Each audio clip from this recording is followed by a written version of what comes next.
Question, the member from Kitchener-Waterloo. Thank you very much. My question is to the Premier.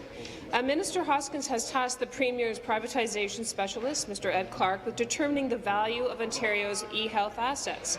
According to the provincial e-health records asset inventory found on the e-health website, there are 73 electronic health assets in Ontario. These include, Mr. Speaker, e-claims, the new drug funding program claims management system, or the subscription management service, which allows providers to specify how they would like to receive health information, like email or SMS or cell. My question to the Premier is simple today. Will all 73 electronic health assets be subject to Mr. Clark's review and potential privatization? Thank you, Premier. Mr. Speaker, I know the Minister of Health and Long-Term Care is going to want to comment in the supplementary, but let me just say once again, we are not selling e-health, Mr. Speaker, and we are not selling patient information, Mr. Speaker. The reality is that we know that e-health's mandate expires in 2017, Mr. Speaker, and it's responsible to look at what has been accomplished, Mr. Speaker, and what the next steps are. But I want to make a link between the two questions that we have heard from the NDP this morning, Mr. Speaker.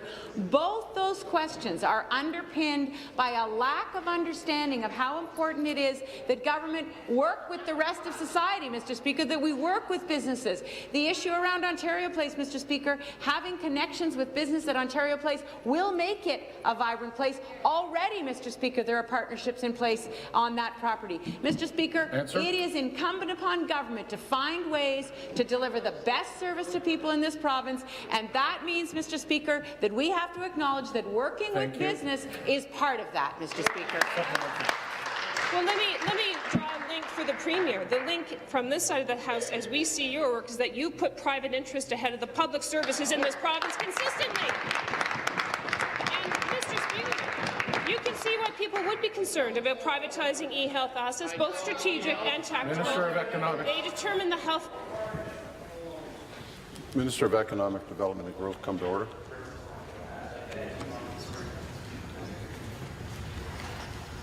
I'll wait long enough, but I need.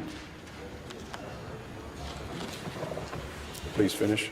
People deserve to feel secure that their private health information will not be sold off to the highest bidder. This government has a very poor track record on keeping personal information secure. People want to know that when they need medical advice or treatment, what they say and what goes into their health records will stay between them and their doctor, not a private company. If all 73 assets are being valued by Mr. Clark, will the Premier guarantee right here and right now that none will be privatized or sold off or contracted out? Thank you.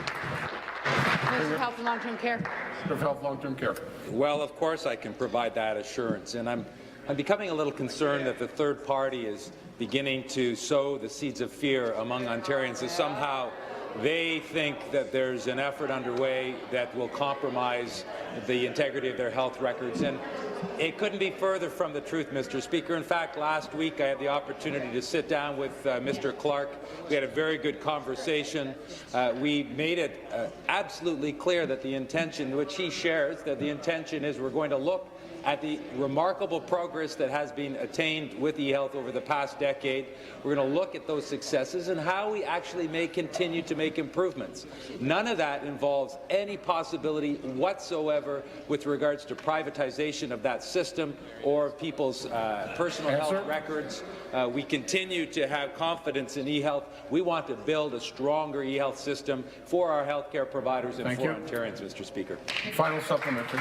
Well, Mr. Speaker, people in this province are very afraid. They are afraid to open their hydro bill because you said you wouldn't sell it off, and you did. The Premier must understand why it is so hard to believe her when she says that her government is not selling e-health. That's exactly what she said to me in this chamber on Hydro One, and we all know how that turned out. It is hard for Ontarians to trust the Premier this time, when last time she said one thing and then she did the exact opposite. Mr. Speaker, why should we believe the Premier or this Minister of Health when they say the 73 e-health assets are not for sale or available to the highest bidder? Thank you.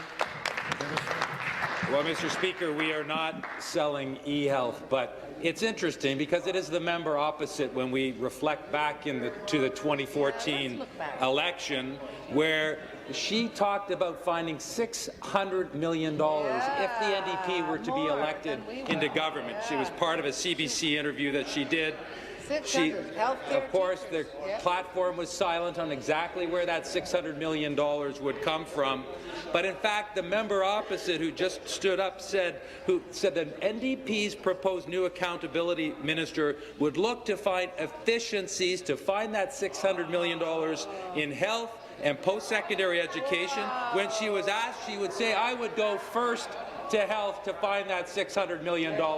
That's what we face from that party opposite, and that's the sort of fear that they're sowing on e-health across this province. It's irresponsible.